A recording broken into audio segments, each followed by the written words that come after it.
following the annual spring game, A-Day game for your Crimson Tide. We're rocking and rolling right here with you on the hottest show on the streets, bringing you the Alabama football news, notes, and information.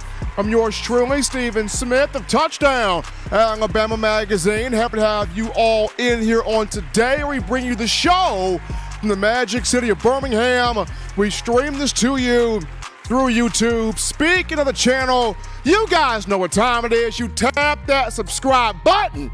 You hit subscribe right now. Get every friend, every family member, every diehard Bama fan, casual Bama fan, consumer of Tide football to subscribe. Share the show. Make this your place. Talking Alabama football. Also, don't forget to hit the like button. Tap that like button. Give us a thumbs up right there. Trying to get this show out the gate. 50 likes to start us off. We appreciate you guys. That daily Super Chat go $100. Daily Super Chat go $100 right there. We thank you for being the incredible fans that you are. Also, hit that notification bell so that way you miss absolutely nothing when it comes down to fresh content on your Bama football. We got a lot to discuss here from the spring game, and we want to hear from you. You can do this by calling 205-448-1358, number on the screen right there, 205-448-1358. And one more time, 205-448-1358. Got my man Eli Walker here in the production studio. And Eli, let's jump into this right now. A-Day game, the biggest piece of the conversation puzzle has been throughout spring, would a quarterback separate? You got 4 quarterbacks in this room. They're all talented. They're all good. Jalen Milroe brings something. Ty Simpson brings something. Dylan Larnigan brings something. Eli Holstein brings something. All 4 quarterbacks are good. And this is why Nick Saban brought over Tommy Rees as a quarterback coach, developer, savant, if you will, at 30 years of age. Played quarterback at Notre Dame. Coached 6 years in terms of that quarterback room for the Fighting Irish. So this is why Coach Saban brought Tommy Rees in. And Rees has had a great spring developing all 4 guys in the room. But the 2 guys that everybody's talked about, Ty Simpson, Jalen Milroe, Ty Simpson, which one of these 2, between the redshirt sophomore from Texas and the redshirt freshman from Tennessee, which one of these 2 could separate from the other? And both guys had good moments in the A-Day game. Both guys could have had better moments, but receivers dropped passes, and we'll get into that later on in the show. But both guys had good moments. Both guys had strong moments. Both guys had situations where you thought, wow, you know, that guy's good. He's improved. He's progressed. He's making plays out there. They're making plays out there. So both guys had some good moments. And then even down to the young guys, Dylan Larnigan and Eli Holstein, improvement from both of those 2 guys.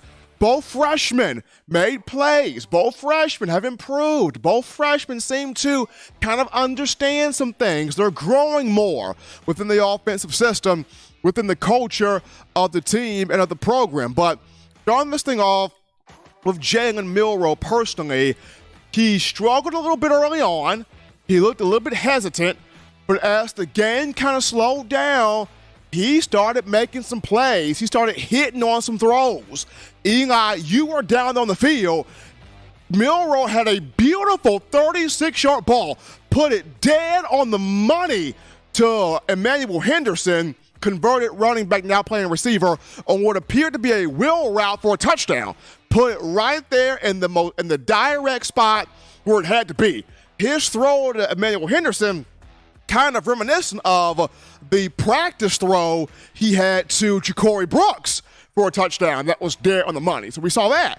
And then on one of the final drives for the white team, the first team offense, Jalen Milroe hits Malik Benson several times, including the final time for a touchdown. Milroe also had a 36-yard run there on the zone read keep for a score. So the potential's there for Milroe. The potential, the want to, the tools are there.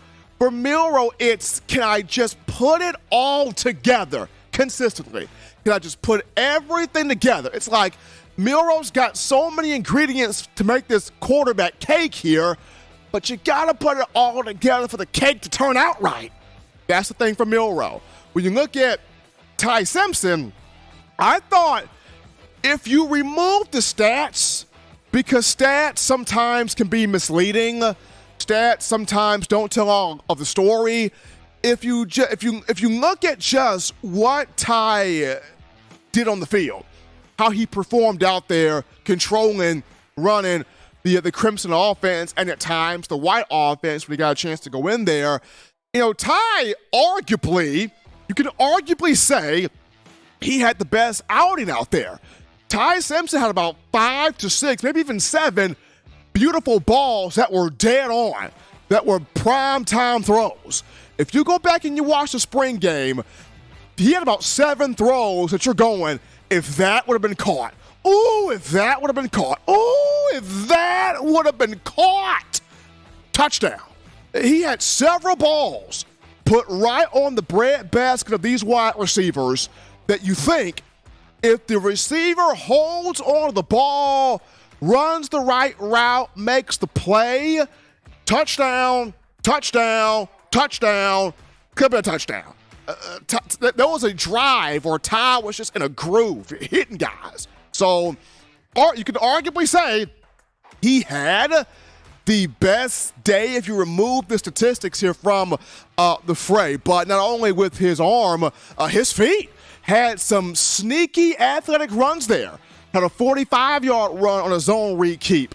Had a play where he juked the guy out of his shoes, looking like Fran Tarkenton meets Johnny Manziel out there, so to speak. So Ty had some big plays out there. He had some big plays out there. And then of the 2 freshmen, Eli Holstein hit Ja'Cory Brooks on a big play, but Dylan Lonergan showing, hey, the moment's not too big for me either as a freshman. And people forget, this 4-star right here, Lonergan, came out of a high school powerhouse, Brookwood High School in North Georgia. Lonergan played baseball too, former pitcher. So on the mound as a pitcher, you're processing so much information. You're processing, which zone do I hit? How do I strike this guy out? Do I go with the fastball, curveball, cutting slider? What pitches do I have to use, right? And what situations do I have to use these pitches in to get the respective batter out? So as a pitcher, you got to have a mean poker face on that mound. You got to have a cannon, a very strong arm. You got to know how to mix speeds, change speeds when your pitches. But most importantly, you got to be able to process the situation of the batter that you're going up against. And so all of those baseball skills, they translate on the football field. And when you watch Lonergan, he had a drive that ended up on a 6-yard touchdown pass to Justice Haynes, looked very much in sync on that drive. And Saban talked about it, Dylan Lonergan able to move the ball, drive the offense down the field. He's got more of that poise, if you will, doing that. So his growth and his development, something to watch right there. But nobody really just pulled away and separated. This may go through fall camp. Maybe somebody in fall camp finally separates. It could go to the first game of the season. Like I said, I kind of equate this to 2011 Alabama, where it took, game 2 of the season for AJ to just say enough is enough, and McCarron took it from Phillip Sams after his performance against Penn State that year on the road. Could be that right there. But we did see some positivity. We saw some growth. We saw some progression from each guy.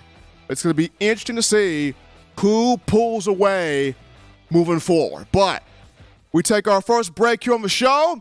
Don't touch that dial. We're just getting started. Upon our return, we go to the phone lines to grab your calls, your thoughts, your conversations. In your mind, fans, did you feel like one of these 4 guys pulled away?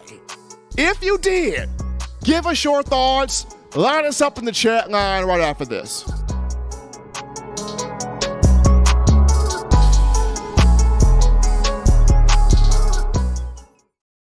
Nine players have teamed up and released the Alabama team paper, which is a video yearbook they've put out for sale direct to fans. Now, for the first time, small dollar purchases from the fans can support the players as a group as well as a great cause, because $1 of every subscription payment is donated to the Boys and Girls Club of America. Be a 5-star fan base and support your team and a great cause with Team Paper. Check it out at teampaper.com/Alabama.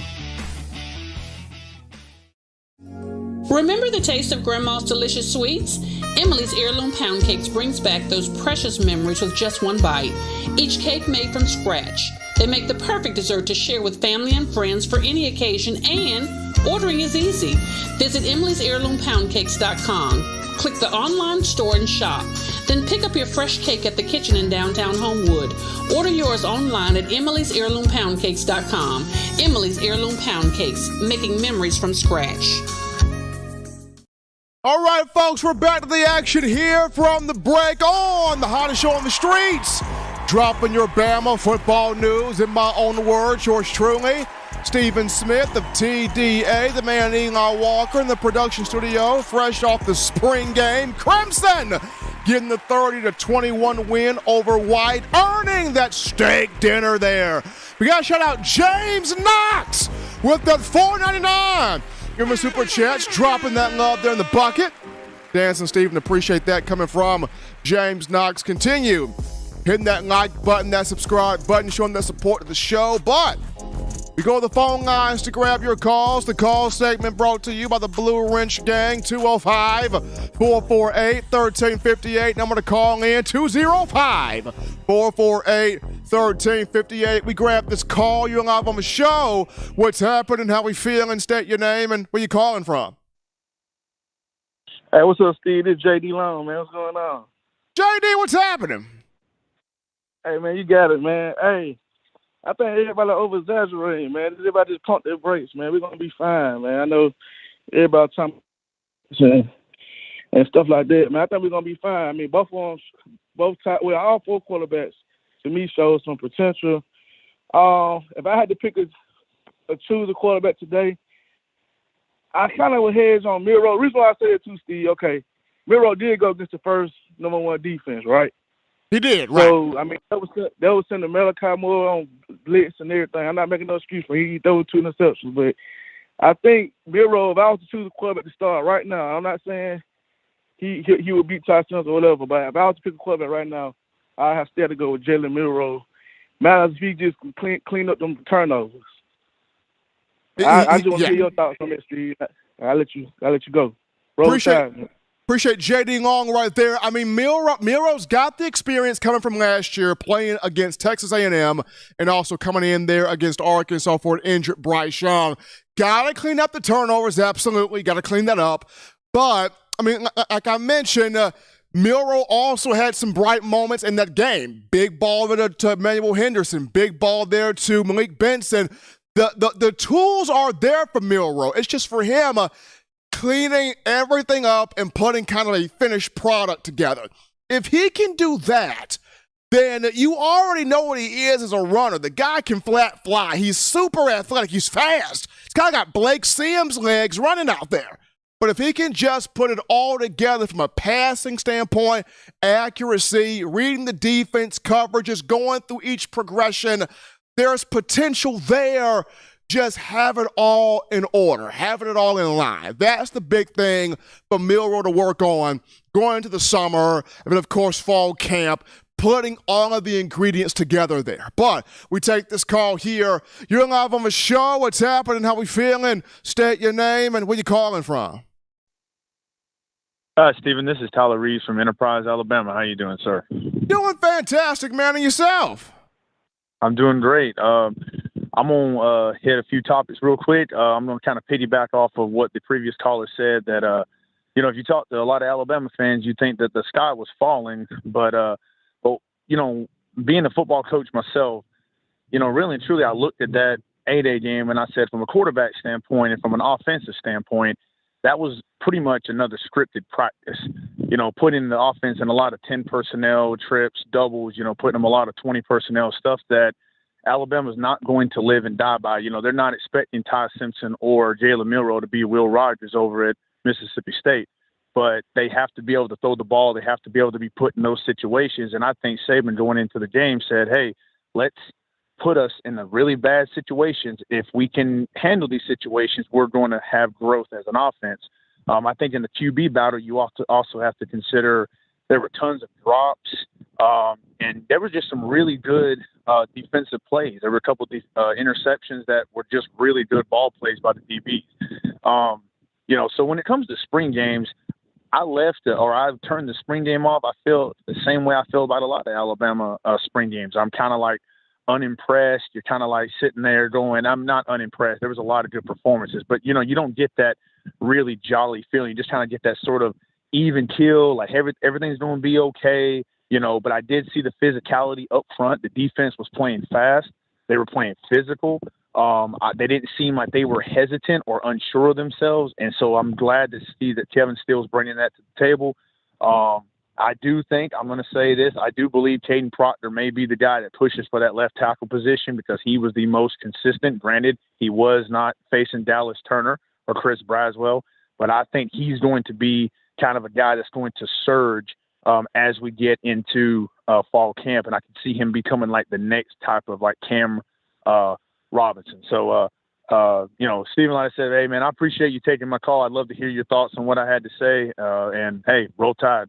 Appreciate Tyler Reeves calling in right there. And just going back, just looking at his statement there. When I evaluate the spring game, I look at this. Some questions were answered. We Alabama fans got some questions answered. And the big question you got answered was, is this defense physical again? Is it tough? Can it be nasty again? And Kevin Steele answered that question with a resounding yes. Guys were flying the football, making big hits, shooting gaps. And just the confidence. They weren't lost. They weren't hesitant. They weren't second guessing. They moved the ball.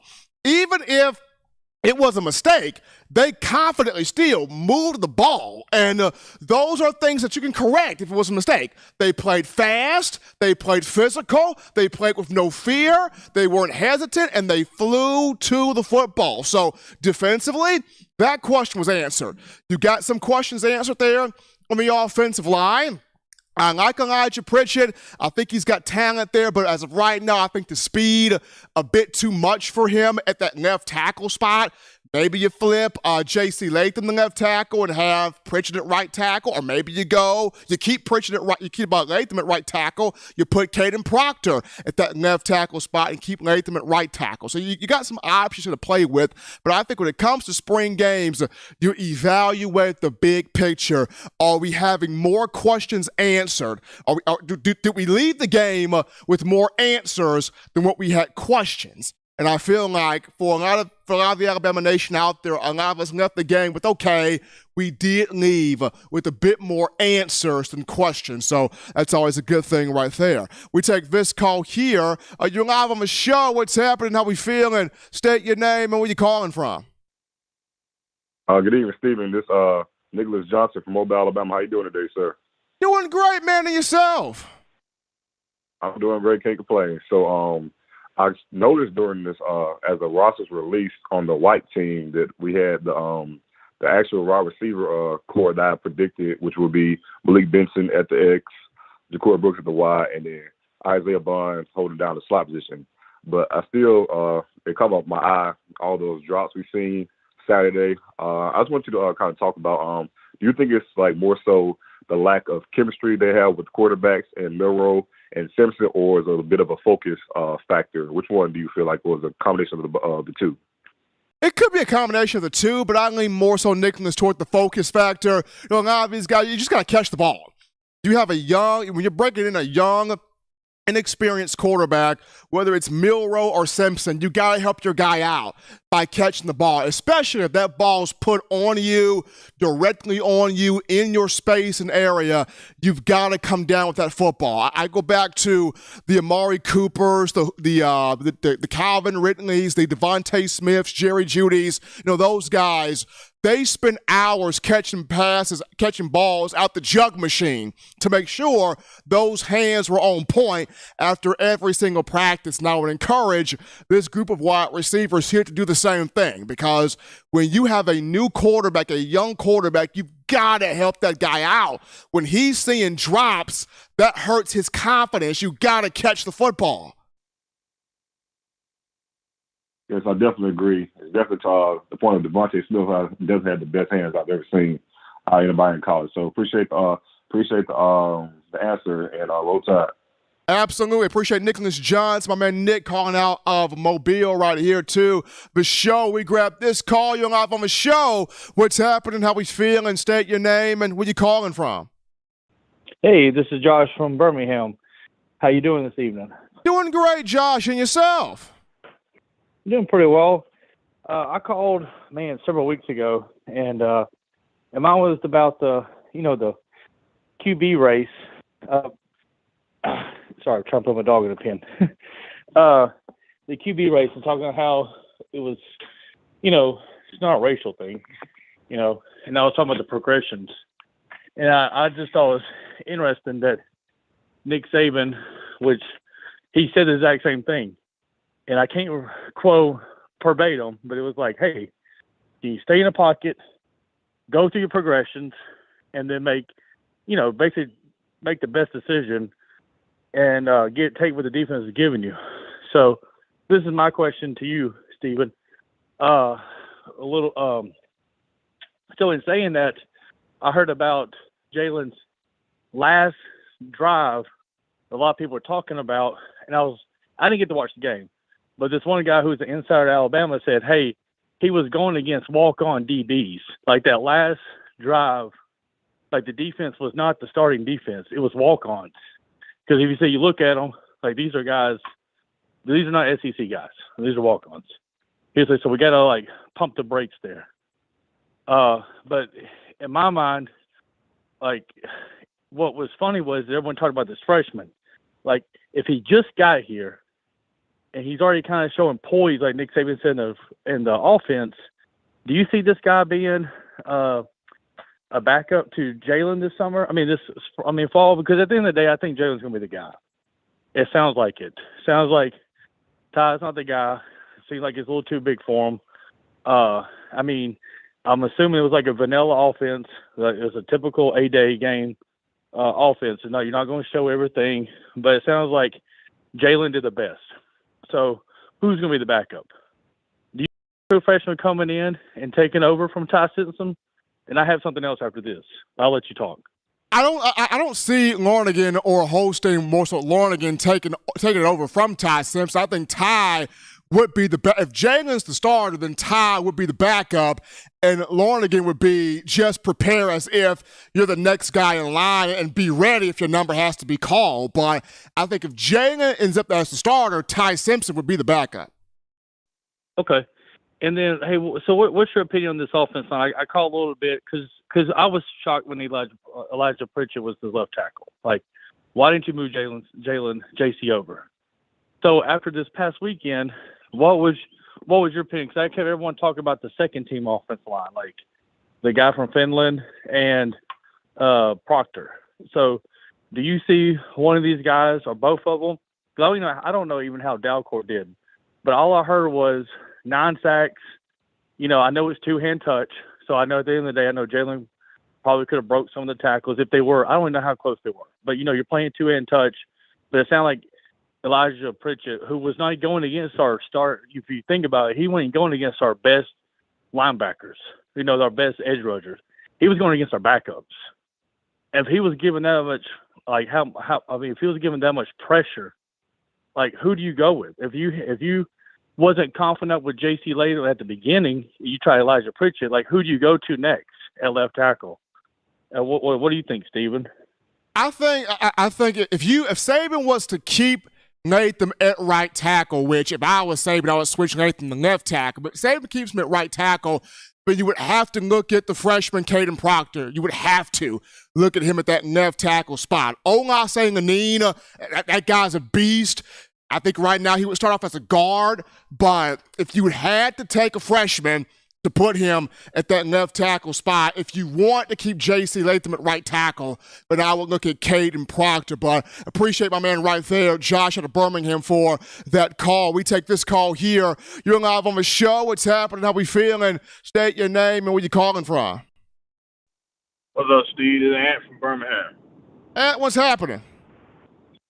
Yeah, I just wanted to say, why is everybody talking like we just did so bad? I watched the game, then I went back and watched the game, and I felt good about our offense. I mean, our defense is nasty. That's the thing. But my thing is, for the last 5 years, people have been saying Bama's defense is bad. Pete Golden's terrible. Where's our defense? Where them dogs at? And now you get the dogs. They out there. Kevin didn't turn them loose. They're playing great. And now it's, well, Bama's terrible. The offense is bad. No, this is a balanced team. You want both sides to be good. You want the offense to be good, which we saw. Good moments for the offense, but you also want that defense being nasty. You got both. Exactly. And Rodell Williams, he's not getting the praise that he should get. That boy's gonna have that's a grown man out there. He's gonna have a good year this year.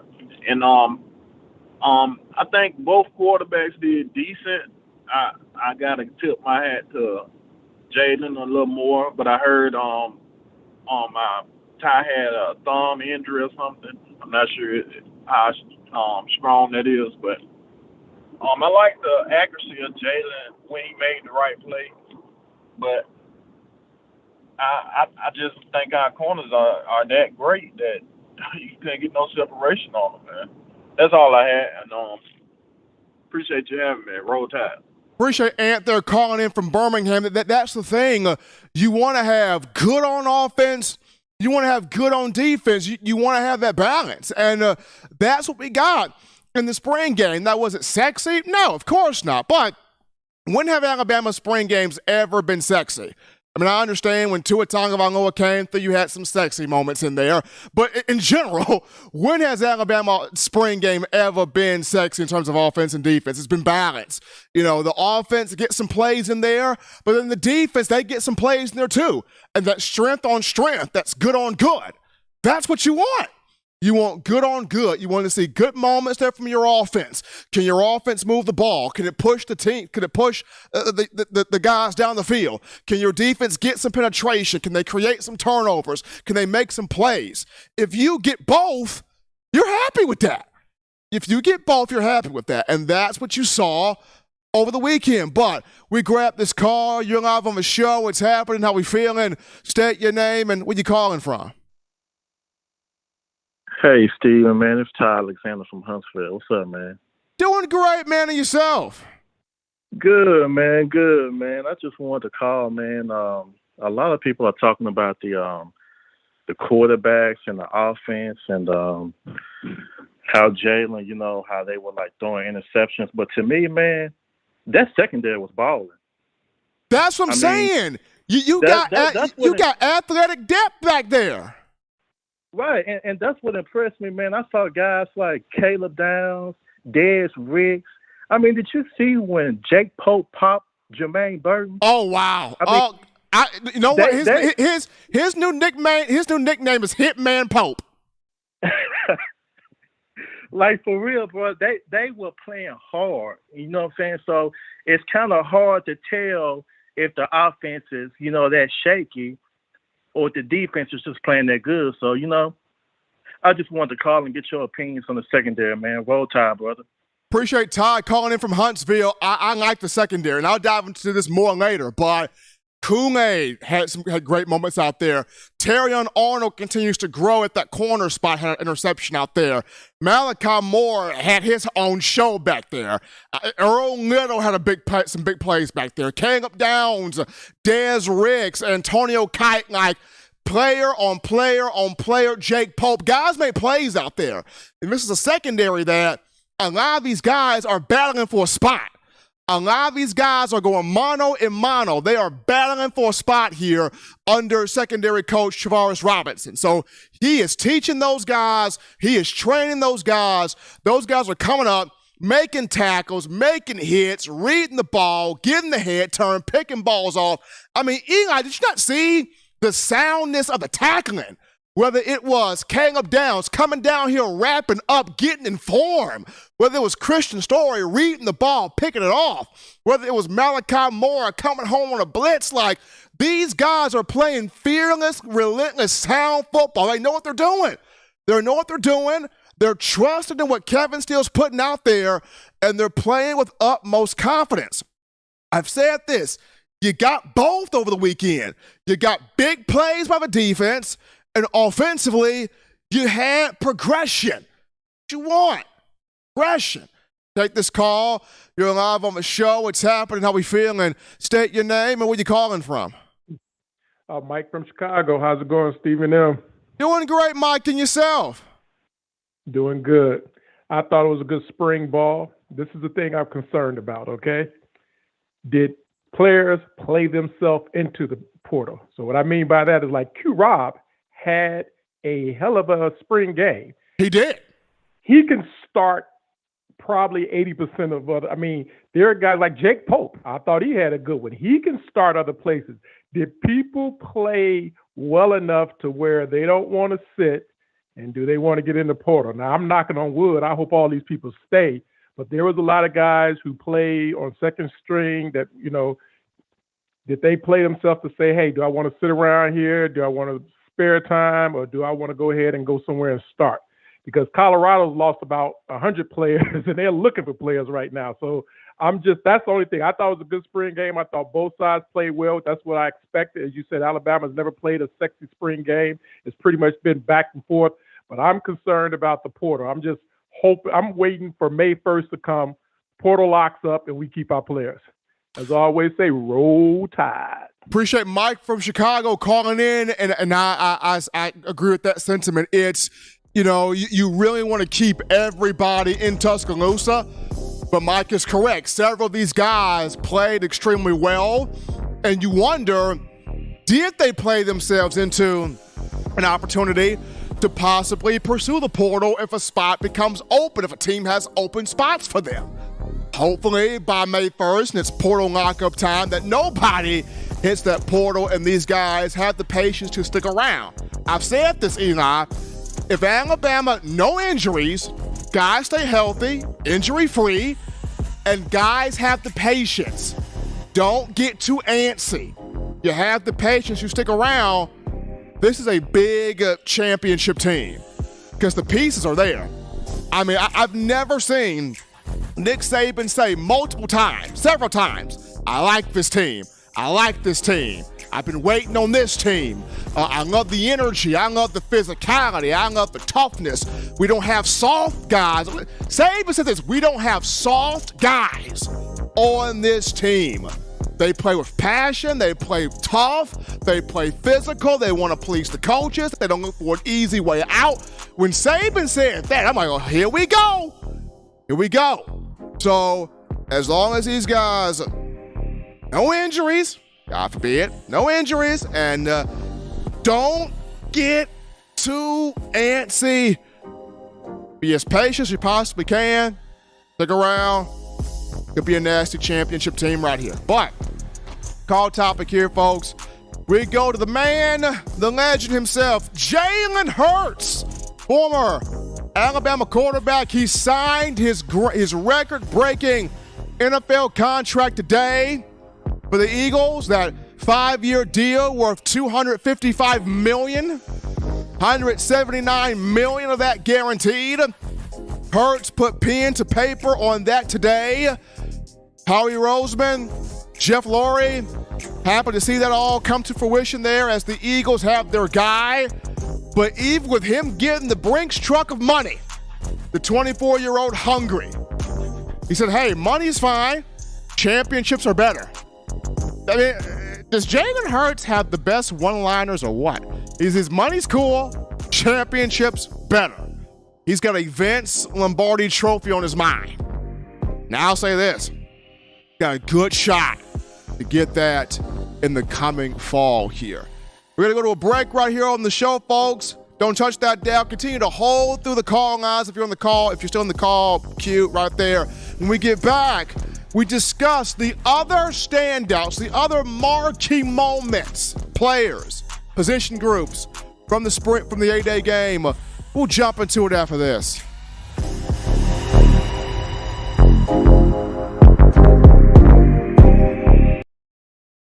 Touchdown Alabama Magazine is Alabama football's premier publication. A subscription to Touchdown Alabama Magazine is the perfect gift for any Alabama fan. For exclusive news and information, recruiting updates, a free annual print magazine, and more, go to touchdownalabama.com and click join. Only $7.95 per month, or pay $74.95 for a full-year subscription. That's a yearly saving of $20. Go to touchdownalabama.com today and roll Tide. This is Matt Caddell, former Alabama wide receiver, and you're listening to In My Own Words with Stephen M. Smith with Touchdown Alabama Magazine. And I got 2 words to say, baby. Roll Tide. All right, people, we're back into the action from the break. I'm on the hottest show on the streets, #1 form for Bama football news. In my own words, yours truly, Stephen Smith of TDA. Continue hitting that subscribe button, tapping that like button, give us that thumbs up right there on the show, making this your spot to talk your Crimson Tide. Daily super chat to go, $100 daily. Super chat to go, $100 right there. We greatly appreciate all that you do. Got my man Eli Walker in the production studio right there handling business. But as we get back into the conversation, Eli, of other marquee standouts, different players, positional units, groups that showed up and showed out in the spring game. So we start this off with 5-star freshman running back Justice Haynes. He will be a factor in the fall. Coach Saban said it. He will contribute in this running back room in the fall. Maturity well beyond his years. You don't know. You really wouldn't believe this young man's a freshman by the way he plays. Tore up spring ball all spring long. We got word in both scrimmages how dominant he was. If in the 8-day game, the icing on the cake, 3 touchdowns. Had a touchdown reception as well. And if not for Malachi Moore having a great day on defense, this guy would have probably been the Dixie Howell Memorial MVP. Justice Haynes would have probably got MVP of the game. What a performance by him. Tough runs, catching the ball at the backfield as a receiver, led the Crimson offense 4 catches for 40 yards. Haynes can play, can flat out play. And I've said this before, when Bama's had a freshman running back come in here and mean business, it has been at their apex. Whether that guy was Mark Ingram, Trent Richardson, Eddie Lacy, TJ Yeldon, Derrick Henry, Josh Jacobs, Najee Harris, when they've had a freshman come in here and immediately contribute and mean business, Bama has been at its apex. So Justice Haynes will definitely be a factor for your Crimson Tide. Another guy that really truly showed up here in terms of Alabama. When you look at the receiver room for a minute here, you gotta go with Malik Benson. Malik Benson showed up there late in the game. He did. I feel like Alabama kind of hid him until late in the football game, but he did show up there late with 4 to 5 catches. One of those 4 to 5 catches being there for a touchdown. Also, Jalen Hale had a big game out there as well. He had 2 to 3 receptions for about 27 yards, the freshman. So you had a couple of receivers that showed up, but prior to talking about that, the offensive line with position coach Eric Wolford. Offensive line had some good moments, blocking out there for the running backs, creating those running lanes there. But for Eric Wolford, I think the big thing here is that left tackle position. You started off with Elijah Pritchett there. Pritchett from Georgia. He's got talent. He's got ability at that spot, but the speed on the edge, whether it's Quindarius Robinson, whether it's Malachi Moore coming off the edge blitzing, a little bit too much for him early on. I would look at maybe flipping J.C. Latham, the left tackle, having Pritchett at right tackle, or if you're just gung-ho about keeping Latham at right tackle, possibly looking at Caden Proctor, the 5-star freshman, for that left tackle spot. I'm just saying Pritchett's got some potential. He's got some tools, not writing them off, but when you're playing in the SEC and you're going up against these marquee pass rushers, whether it's defensive ends, whether it's outside linebackers, whether it's defensive backs coming off the edge, you got to have the speed to catch these guys and prevent them from getting to your quarterback. So offensive line, you could see a bit more shifting here as we go into the offseason, summer workouts, fall camp, but we'll definitely see. As we look at Kevin Steele. Kevin Steele has this defense back right. He's got this defense hungry, flying around the football, those hateful competitors. He's got those guys back on defense.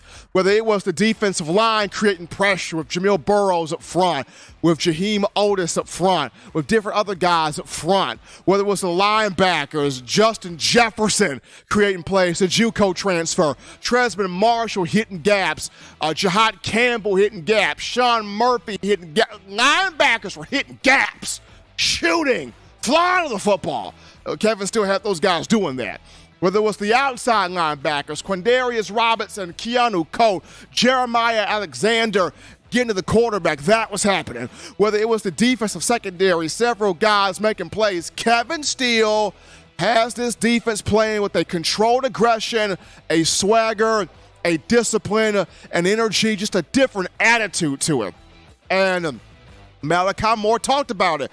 Kevin Steele, tough, aggressive, demanding, wanting guys to play to an elite standard, and he's inject that energy into this Alabama defense, and I am 100% here for that. And I'm proud of what Kevin Steele was able to accomplish there in terms of just the spring game. As we look now, the tight end position. Now, Eli, here's a spot where in the 6 national championships of the Nick Saban era, the tight ends have played a role, right? 2009, we all remember Colin Peak. He played a role. 2011, we remember Brad Smelly and Michael Williams. They played a role. 2012, Michael Williams played a role. 2015, even though Lane Kiffin tried his best to hide O.J. Howard from the rest of the world, when it came time for the college football playoff, O.J. the Juice Man said, hey, let me at him, and played a role. 2017, that national championship, Irv Smith played a role. 2020, that national championship, the combination of Miller Forrestall and Jaleel Billingsley played a role. So when you've had those tight ends, made a priority, it's been big. And during the A-Day game, we talked about this, Eli. Tommy Rees loves those tight ends. Used them a lot there at Notre Dame. Used them a lot in the spring game. DJ Dupree, the transfer from Maryland, had a catch. Danny Lewis Jr., who has come alive, he had 3 to 4 catches. Amari Nyblack had about 3 to 4 catches. Miles Kinselman, and folks thought he was just a blocking tight end. He had about 3 to 4 catches. So that tight end room got utilized. That tight end room got used there. Joe Cox, tight ends coach, has done a fine job of developing this group. So that position unit, you're going to see some work here in this upcoming season. Very happy there about the tight ends. And as we look at this, last but not least here, the Alabama secondary, you got versatile depth, athletic secondary. I'm going to say this. As much as, I was pleased with guys like, Jake Pope, who had 10 tackles out there, a sack, a pass breakup, a big hit there on Jermaine Burton. And Jake Pope is going to have a say here in this rotation at safety. What I came away with, Eli, was the depth that showed up at the cornerback position. After Alabama lost, Jacquez Robinson and Traquan Faye gets to the portal days before the spring game. Both of those two, Coach Saban mentioned, played the star position. So you had to move Malachi back to star for the first team, and you had to have Earl Little play star Malachi's star for the second team.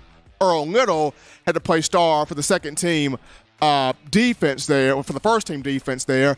So it was kind of crazy how that all kind of played a role there. But the depth at corner showed up.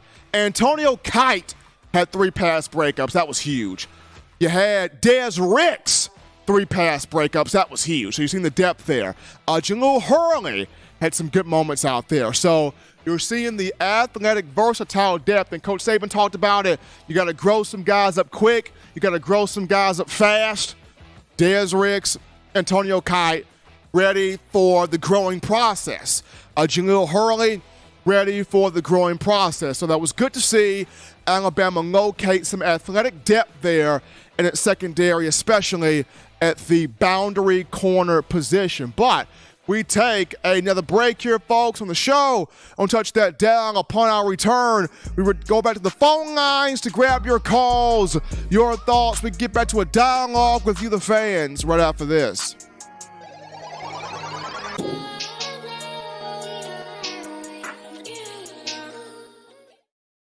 Every sports fan deserves the proper representation. Whitwell Sports introduces to you the Title Towel. Wave that Title Towel in the air like you just don't care in support of Nick Saban and the Alabama Crimson Tide. Only $9.99 and it lasts a lifetime. Head on over to whitwellsports.com and get your Title Towel today. Touchdown Alabama Magazine is Alabama football's premier publication. A subscription to Touchdown Alabama Magazine is the perfect gift for any Alabama fan. For exclusive news and information, recruiting updates, a free annual print magazine, and more, go to touchdownalabama.com and click join. Only $7.95 per month, or pay $74.95 for a full year subscription. That's a yearly saving of $20. Go to touchdownalabama.com today and roll Tide. All right, folks, we're rocking and rolling with you here on a Monday. Getting that work week started off for you correctly off of the spring game, the A-Day game. Crimson getting the 30-21 win over White inside Bryant-Denny Stadium. In my own words, yours truly, Stephen M. Smith, Touchdown Alabama Magazine. Continue hitting that like button, tapping that subscribe button, making this your spot to talk Crimson Tide daily. Super Chat to go, $100 there. Daily Super Chat to go, $100. We thank you for all that you do. That's the Bama fans. But we go to the phone lines again to grab your calls. Call segment brought to you by the Blue Wrench Gang, 205-448-1358. Number to call in, 205-448-1358. We grab this call. You're live on the show. What's happening? How we feeling? State your name and where you calling from. Roll Tide, roll. Stephen M., what's happening, man? Enjoy the A-Day game Saturday. Absolutely, William. I had fun myself. I mean, getting a chance to see, Kevin Steele having this defense playing lights out there in a spring game. Offense, we saw some good stuff out there. We've got to clean everything up, and Coach Saban will work on that. But we saw progression in the quarterback room. You know what you got at running back. You may have to do some shuffling there on the offensive line, but those guys look good out there. Receivers got to catch the football. You're using the tight ends, but overall, there's a lot of good to work with. You'll clean up the small stuff. These guys will be ready to go by fall camp. Yes, sir. I made the trip down there. I never did see what I don't know. I guess she's on the field or something. Say it one more time. I said, I never did see. I made the trip from Iowa down there just to the spring game just to watch the guys this year, and I never did see you. Man, I was there. I was amongst the people. It was probably so many people that you couldn't quite place me. I was getting around quick, but man, I was amongst the people, man. There was a lot of people out there. There you go. I want to go back to the defense if I can, man. I noticed that they did make some interceptions there. Can you imagine if we get that team back again with our defense getting the balls away and scoring? I'd love to see that again. I mean, a lot of Bama fans, William, they want to see that resurge of that 2016 defense where you're creating interceptions and taking them back for touchdowns. You are causing fumbles, recovering fumbles, and taking them back for touchdowns. Fans want to see this defense return to that. But I think Kevin Steele he has the mindset to return this group to that style of play. So it's just going to be fun. Everybody staying healthy, everybody in good shape. If everybody can be in the right position to do this defense can be scary. Yes, sir. And I got one more thing for you, and then I'll let somebody else have it. I did see somebody go in the tent. Did you know who that was that went in the medical tent?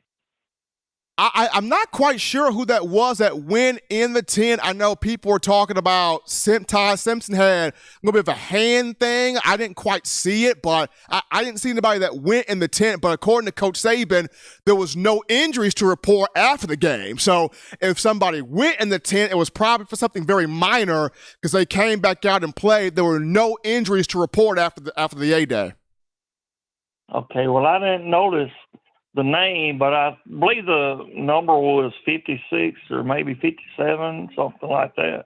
If it was a 56, 57, that had to have been Seth McLaughlin or Elijah Pritchett, but the guy came back out and played, and during the press conference, Saban had no injury report, no injuries took place, so everybody played, everybody stayed healthy. That's great. All right, man, roll tide. Absolutely. Appreciate my man William calling there from Iowa to the show. We grabbed this call. You're live on the show. It's happening. How he's feeling. State your name and where you calling from. Hey, Stephen. This is William Newman from Dandridge, Tennessee. How you doing, brother? Doing fantastic, William, and yourself? Oh, doing pretty good. Listen, my man, I just want to tell you something. I haven't heard anybody say this yet, but I'm telling you right now, and I've been saying this ever since I was in high school to being a 35-year-old man now, and it's still true to this day. Defense wins championships. And if you look at what Kevin Steele and them guys have done to this defense, you can definitely tell Pete Golden is no longer there. And I'm telling you what, if they fly around like that all season long doing what they do, I promise you we're going to be 2011 all over again. William, I've said this throughout the offseason so far, that this team has that 2011 feel where you bring the quarterback along slowly, and then that guy's going to gain confidence no matter who the guy is.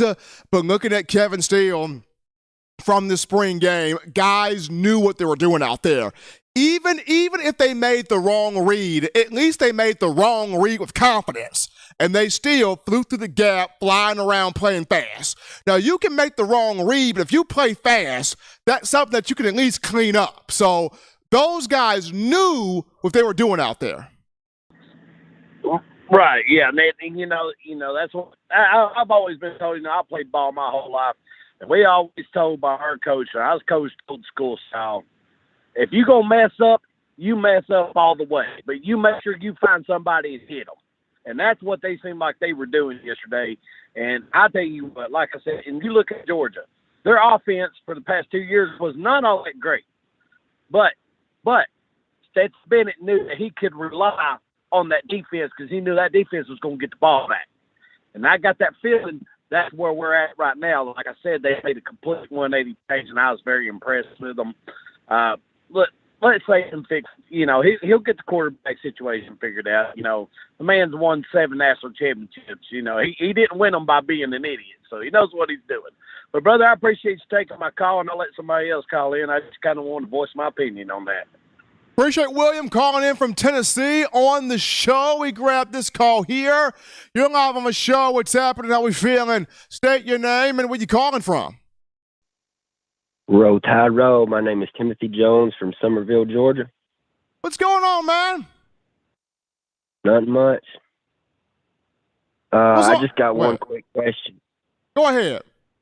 Have you heard anything about, or do you think we'll get anybody in the transfer portal, like a wide receiver whatnot? Because there's quite a few options out there, 4-star and 5 stars. I've been looking at.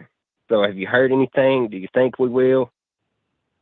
I don't think so. I don't think so, Timothy, but I would not put it past Nick Saban to do so. He did kind of mention during his press conference when a portal question was brought up that, he's always into bettering his team. He's always into bettering his roster. So if they look in the portal and they see any type of player, regardless of position, if they feel like this guy can really help our team, they're going to bring that guy in. So me personally, I don't see it, but knowing Coach Saban, he may dip in there. We may see. I mean, the deadline for this would be May 1st before the portal locks up there. But if Saban chooses to make a move, now would be the time to make that move. Right. Well, that was my only. Go ahead. Oh, that was my only question. Appreciate my man Timothy calling in there from Georgia. It's going to be interesting to see does Coach Saban dip into the portal. I mean, I don't necessarily see it right now. It could happen, regardless of what position he chooses to go in, but that'll be something to keep our eyes on. We take this call. You're live on the show. What's happening? How we feeling? State your name and where you calling from. This Stan, man, from Birmingham. What's going on, man? I'm just chilling, man, watching you, and I'm loving your show. I got hooked on last year, and I've been a follower of you and the Bama Standard for 2 years now. My question to you is, I was at the game. The defense, oh my God, the secondary, they're like pro players. It looks like everybody's bulked up about 10, 15 pounds. Malachi's bringing the heat after the injury. But one thing that I've noticed, I watched the Bama Standard last night. And one thing that I noticed, that everybody wanted to shy away from this quarterback controversy. And from what I saw sitting in the stands Saturday, Miro has not taken a step to be a better quarterback. Yeah, in fact, it's a fact. The receivers missed balls that were hit in their chest. But I'm wondering, I don't understand it. The quarterback controversy was between him and Simpson. But I think a third or fourth string can do just as good. I mean, if I'm wrong, tell me I'm wrong. But what I'm trying to figure out, where has Miro made an adjustment to be better? Also, I want to know, wow, this is something else. But I just want to know, what do you see that I saw on on you right now and the Bama Standard, the quarterback subject is the top of the list. But on your show and that show is being pushed to the bottom. And I just want to know, what do you guys see? Yeah, it was practice. But what are you guys seeing that people with the eye can't see? Because I'm not seeing it. I am just not seeing it. When you combine in them two quarterbacks, Simpson and Miro, they below 50%. Yeah, you had to drop passes. But I'm just trying to wonder, what am I missing that you are seeing? And that's all I got. Appreciate Stan calling in there from Birmingham. So here it is right here. I'll look at it like this. Both guys, if receivers caught passes in the spring game, those numbers are a lot better. They're a lot different, right? So, yes, Miro had 2 interceptions there. He came back and he had 2 touchdown passes. You want him to protect the football, but he bounced back resiliently with 2 big balls there, one to Emmanuel Henderson, the other to Malik Benson. Am I saying that Milroe is a polished quarterback? No, absolutely not. There's still some areas of his game, especially from the passing standpoint, that we definitely want to see him get even better at. And then in terms of Simpson, Simpson suffered from, like I mentioned, there were touchdown passes that receivers dropped. Jermaine Burton had about 3 or 4 drops where he catches these. 2 of those are touchdowns. There was a drop by another receiver that Simpson hit right there. That receiver catches that ball. That's a touchdown. So you can't put the whole thing on the quarterback. Receivers got to make plays, especially when you don't have a Bryce Young now. You don't have that quarterback that's started 2 years. This is a completely different guy. And what helps that quarterback out, receivers catching the ball. When you don't catch the ball, especially when the quarterback's doing everything he can to put it on you, you can't blame the quarterback. Now, if the quarterback overthrows the ball, that's the quarterback. If the quarterback underthrows the ball, it's incomplete, that's the quarterback. But if the quarterback puts that ball dead in your fingertips in any part of your hands as a receiver, touch that ball, what's the old statement? You touch it, you catch it. The rule. The receiver touches that ball, it's on you to bring that ball in. If you don't bring it in, you pat your own chest. Hey, bruh, my bad. I messed that up. So if you look at the numbers there, several balls were dropped. That's not on the QB. Those receivers have got to catch the ball. Now, yes, Milroe, Simpson, there are some parts of their game that got to get better. True. But not all of that spring game was put on those 2. Your receivers have got to step up and catch the football.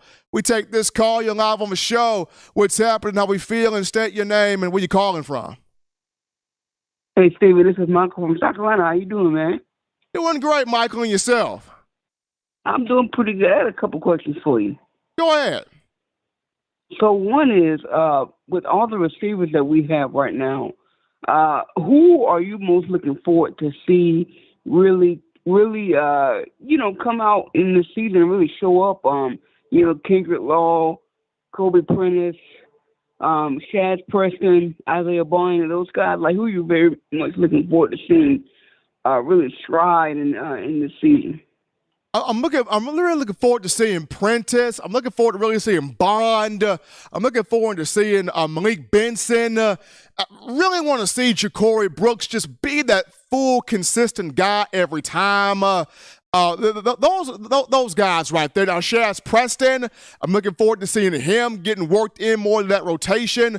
But definitely Bond, Prentice, Kendrick Law, Malik Benson, Ja'Cory Brooks, that group right there. But Jalen Hale showed me something in the spring game as a freshman that it feels like he may not be. It looks like the moment's not too big for him either. So just that group right there, looking forward to seeing that group of receivers. And, Stephen, does it seem like the defense has gotten a lot bulkier? Because I'm looking at guys, I'm looking at the defense, and you got, shoulder pads being, you can just hear the impact. With the defense, it's like, have they gotten more strong and bulkier? They have. The strength and conditioning staff, David Ballou, Coach Paul Constantine, these guys have done a phenomenal job. The head nutritionist, Amy Bragg, with the dieting, this group, this support staff has done a great job in bulking up these players. You're seeing defensive backs that are 200 pounds plus. Malachi Moore, I remember he came in at 180 pounds. He's now at 200 pounds. Kool-Aid McKinstry's now at 200 pounds. Terrion Arnold now at 200 pounds. Jake Pope now near 200 pounds. All of these guys have bulked up. And not just the secondary, the linebackers, the defensive line, they've gotten more physical. They've gotten bigger. Why? Because Kevin still is preaching, when you hit these guys, we want them to feel the inflicted pain that's coming at them. So that's why, all of these players, they've bulked up.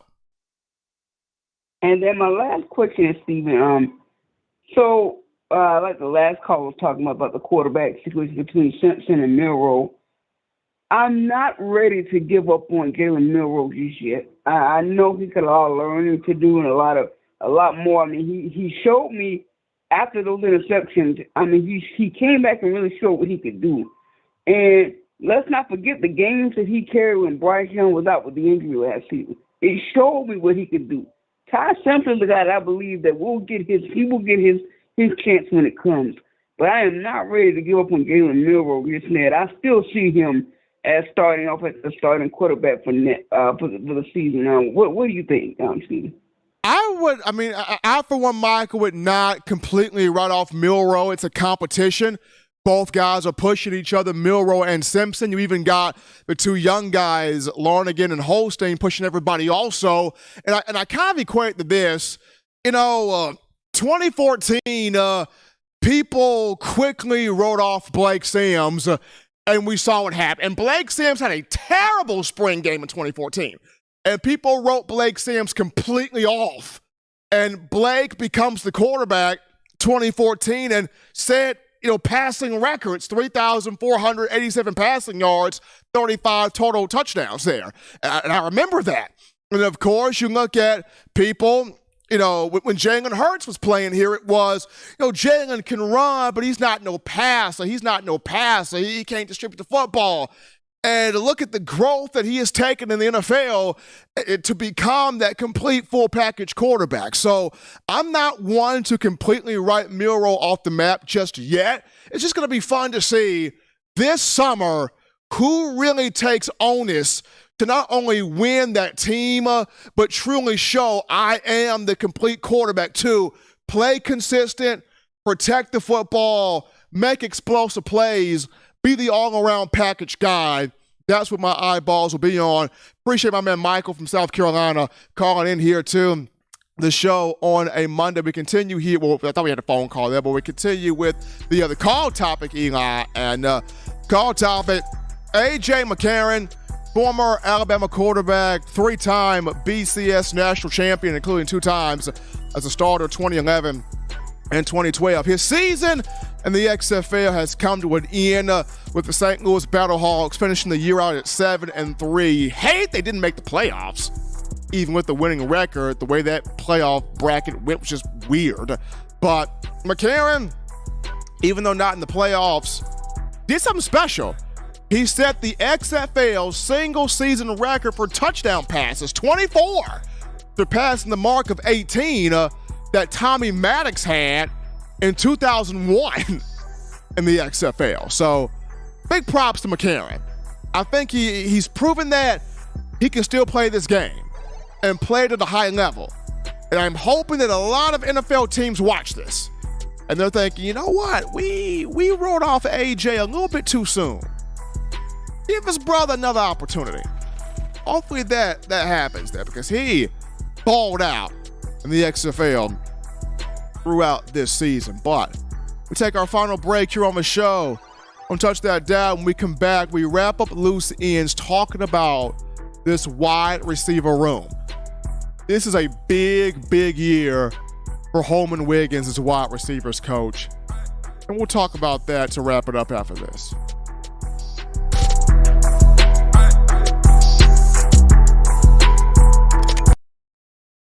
Touchdown Alabama Magazine is Alabama football's premier publication. A subscription to Touchdown Alabama Magazine is the perfect gift for any Alabama fan. For exclusive news and information, recruiting updates, a free annual print magazine, and more, go to touchdownalabama.com and click join. Only $7.95 per month, or pay $74.95 for a full year subscription. That's a yearly saving of $20. Go to touchdownalabama.com today and roll Tide.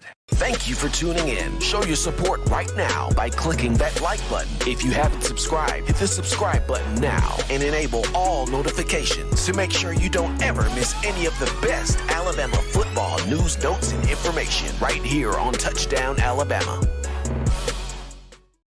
All right, folks, we appreciate you guys hanging out with us on a Monday, recapping all things A-Day, hottest show on the streets here.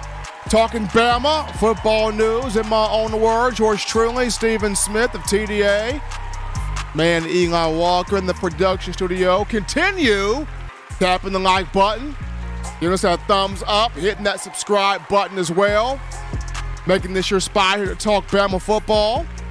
Daily Super Chat Go, $100. Daily Super Chat Go, $100 right there. We appreciate you. Eli, final topic here of discussion. The wide receiver room for the Crimson Tide. And a room that's got a lot of talent. Experienced players, veteran players, young players. But it's just time for this group as a whole to just step all the way up, especially after what we saw on A-Day. And at number one, and I, for one, am one that doesn't like to, speak badly on players. This is not me speaking badly. This is just me stating what it actually is. When it comes down to Jermaine Burton, is it time for Bama to move off him in terms of being like a number one guy or the main guy in terms of the wide receiver room? Because he's got talent, but the drops, you can't deal with the drops. I go back to Alabama's pro day and catching passes from Bryce Young, and he had drops there. And then the A-Day game, several plays he could have had touchdowns on, dropped the ball. Finally was able to hold on to one for a touchdown. And I understand he came up huge the back half of last season, but you just can't have those drops when you're breaking in a brand new quarterback. He's got to get on a jug machine or something. Every after practice, he's got to hit a jug machine. Got to. He's trying to get better here. That's just my thoughts on Bird. He's got to get himself to a jug machine right now after every single practice. Also, you look at some guys like you look at freshman Jalen Hale. He did step up, made some good catches. Seems like the moment not too big for him. He did have 3 or 4 catches for 27, 30 yards. He caught the ball and it was thrown to him. So Jalen Hale made some plays. He could see himself in this rotation, possibly. He could. We'll see. You look at guys like Kendrick Law, Isaiah Bond, Kobe Prentice. They made some plays out there. Isaiah Bond, there was one play where didn't quite continue the route that he was trying to run, but nevertheless, made some plays out there. Malik Benson, I said this before, it felt like Alabama was kind of holding him until the last minute, Saban not using all of the arsenal. Benson stepped up there at the end, had about 4 to 5 catches on one drive, including one for a touchdown. He could be this year's version of Jamison Williams for Alabama.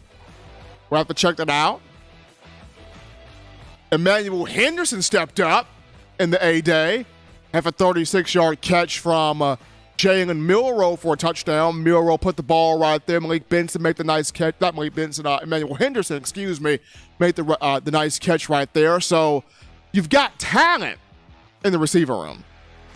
It's just cleaning up the drops. And I just feel like this is a big year for Holman Wiggins as a wide receivers coach because he gets credited with the development of Jerry Jeudy, Henry Ruggs, Devontae Smith, Jalen Waddle, Jamison Williams, John Mechie. He gets credited with the development of those guys.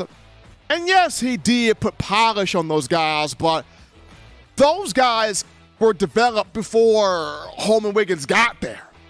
So Coach Wig has yet to really take a guy from the bottom, from ground zero, really develop that guy and make him into a first-round pick receiver. Hasn't really done that yet. This is a big year for him. He's got to develop this room because you look at, this is the 3rd year of Ja'Cory Brooks. He's trying to be, a first-round guy. This is a big year for Jermaine Burton. Got to clean up them drops if he's trying to be a first-round guy. This is a big year for a couple players. And in order for them to get to where they're trying to accomplish, they gotta have a bit more of that development. And Holman Wiggins is a pivotal year for him. Pivotal year for him. He's got to get that done. But as always, Bama Nation, you want the best in news, notes, coverage, material here on your favorite program, that being the Crimson Tide. You can get this by accessing the Touchdown Alabama Magazine app. You download the app from the iPhone App Store if you're rocking Team Apple. Google Play Store if you got the Android phone for your audio needs. Check us out. iTunes or Apple Podcasts, Spotify, Stitcher, Spreaker, TuneIn Radio, Overcast.fm, or iHeartRadio. We got you covered right there. The good and gracious Lord sees fit. I'll try to be back on Wednesday, continuing the conversation. It's Bama football. Remember, Tide fans, you can purchase individual copies of Touchdown Alabama magazine. Have those sent to your door. That link found in the description if you're trying to get your hands on the fresh edition, print edition of TDA the magazine. Here is what you do. You go to touchdownalabama.com. You click join. Become a member and or a subscriber today. That link in the description as well. Guys, shout out you guys, the outstanding fans of Tide football, for all of the phone calls, the conversations, the donations, the chats, the super chat, and all that you do to make this your show to discuss Alabama football. We appreciate that. Guys, show some love to my man Eli Walker in the production studio, handling the thing there from behind the scenes. Until next time, folks, husbands, love your wives. Wives appreciate, value those husbands. Children, you guys continue doing the right thing, fun thing, smart thing, good thing, legitimate thing to not be bored there. You get yourself those 3 hearty meals a day, those 3 great laughs a day. You protect yourself. You protect the loved ones around you. And even though we're in the off season right now, but TDA, we're still giving you that content. Till next time, folks, I'm your man, Stephen M. Smith, and this has been In My Own Words.